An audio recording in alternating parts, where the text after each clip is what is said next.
Awal film memperlihatkan seorang pria yang sedang mengantarkan air galon.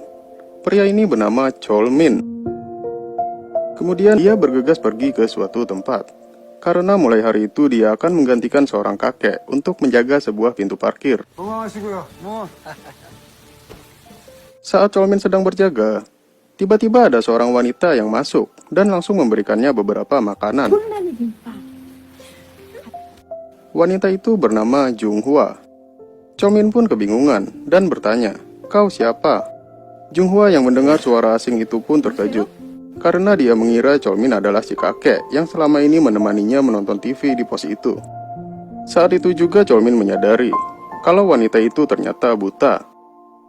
Cholmin kemudian menjelaskan bahwa kakek itu sudah berhenti bekerja dan sekarang digantikan olehnya. Junghwa yang merasa tidak enak kemudian meminta maaf dan langsung pergi.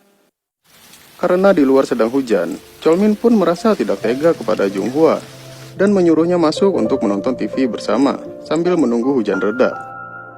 Keesokan harinya memperlihatkan Junghwa yang sedang bekerja sebagai operator telepon. Kemudian bosnya menghampirinya dan memijat pundak Junghwa untuk memberikannya semangat. Bosnya terlihat menyukai Junghwa, namun di sini Junghwa tidak menghiraukannya. Di tempat lain, Cholmin sedang mendatangi tempat latihan tinju.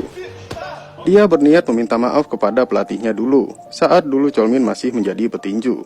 Terlihat pelatihnya itu sangat kecewa kepada Cholmin, karena sudah 4 tahun Cholmin menghilang dari dunia tinju dan tidak ada kabar. Pelatihnya itu pun pergi meninggalkannya. Kemudian, asisten pelatihnya memperkenalkan Cholmin pada para petinju di tempat itu. Ternyata Cholmin dulunya adalah seorang juara MMA yang berhasil mengalahkan lawannya saat di final. Tiba-tiba ada seorang petinju yang datang dan memotong pembicaraan mereka. Orang ini bernama Tae-sik. Tae-sik berkata, "Akulah orang yang dia kalahkan saat di final." Terlihat di sini Tae-sik tidak menyukai Cholmin. Di malam harinya, Junghwa kembali datang ke pos Cholmin untuk menonton TV bersama. Terlihat Junghwa hanya menggunakan pendengarannya untuk menikmati acara TV tersebut.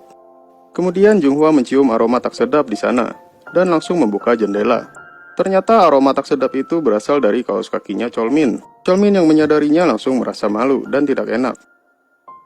Malam berikutnya Cholmin membersihkan posnya dan dia juga tidak lupa untuk mencuci kakinya sebelum Junghwa datang. Tak lama kemudian, perlahan terdengar suara langkah kaki dan ketukan tongkat dari Junghwa. Suara itu membuat Cholmin tersenyum senang, dan mereka pun menonton sebuah drama bersama. Saat selesai menonton, Junghwa memutuskan untuk pulang. Namun di saat yang bersamaan ada sebuah mobil yang keluar dari tempat parkir dan hampir menabraknya.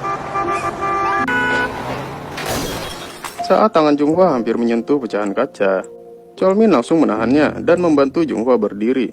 Melihat kaki Junghwa yang terkilir, Cholmin pun langsung membawanya ke rumah sakit. Setelah diobati, Cholmin menemani Junghwa untuk pulang.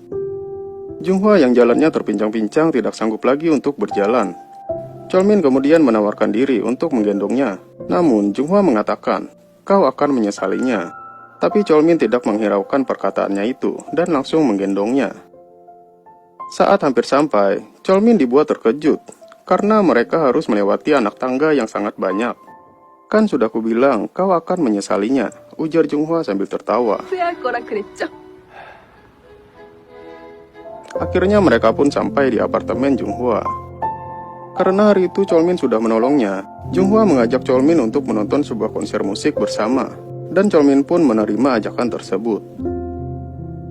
Keesokan harinya, Junghwa pergi ke sebuah salon dan bersiap untuk pergi dengan Cholmin. Singkat cerita, mereka pun pergi untuk menonton sebuah konser musik. Saat menikmati acara itu, terlihat Cholmin yang mulai jatuh cinta kepada Junghwa. Beberapa hari kemudian, Cholmin kembali menemui pelatihnya di sebuah kedai. Di sini pelatihnya bertanya kepada Cholmin, "Kemana saja kau selama ini?" Cholmin dengan berat hati menjawab, "Aku di penjara selama 4 tahun. Kemudian scene flashback ke masa lalu Cholmin. Saat